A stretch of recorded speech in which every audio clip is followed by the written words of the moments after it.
OceanGate shouldn't have been doing what it was doing. I think that's pretty clear. I wish I had been more vocal about that, but I think I was unaware that they weren't certified because I wasn't really studying it. I wasn't really interested. Stockton Rush asked me if I wanted to go out there and dive this season. I wasn't interested. There was a lot of concern about this outfit and this sub. A lot of concern, even to the extent that I wasn't involved in it because I was making Avatar 2 at the time, but a lot of them got together and wrote a letter to OceanGate and said, you have to certify. You cannot take people down. It's irresponsible, and it could lead to catastrophe. Monday morning, when I first found out about the incident, got on a whole bunch of calls and emails. It's a small community. Within an hour and a half, I had the following information. They were on descent. They were at 3,500 feet.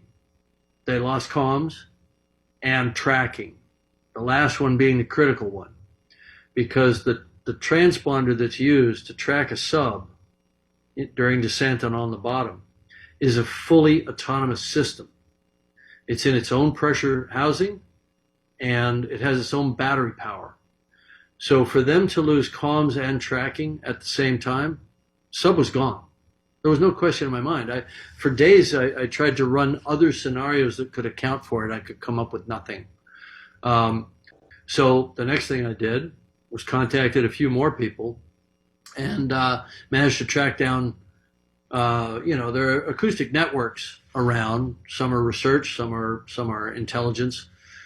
We got confirmation within an hour that there had been a loud bang at the same time that that comms were lost. A loud bang on the hydrophones, loss of transducer or transponder, loss of comms. I knew what happened. Sub imploded. I sent emails to everybody I know. I said, we've lost some friends. The sub has imploded. It's on the bottom in pieces right now. I sent that out Monday morning. I never believed in that technology of wound carbon fiber, wound filament, cylindrical hull. I thought it was a horrible idea.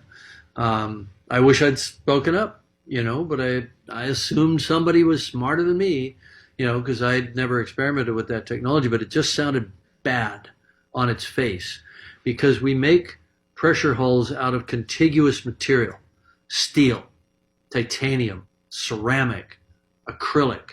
And so you can model it, you can do finite element analysis of it, and you understand the yield properties, you understand the number of cycles that it can take. But you can't do that with a composite material because it's two dissimilar materials, sort of bonded together. And so we all knew that the danger was delamination and progressive failure over time with microscopic water ingress and fatigue, what they call cycling fatigue. And we knew that if the sub passed its pressure test, it wasn't going to fail on the first dive. It might fail on dive 7, or I don't know what they're at, but it's going to fail over time, which is insidious. You don't get that with steel or with titanium. Now there's one wreck lying next to the other wreck for the same damn reason.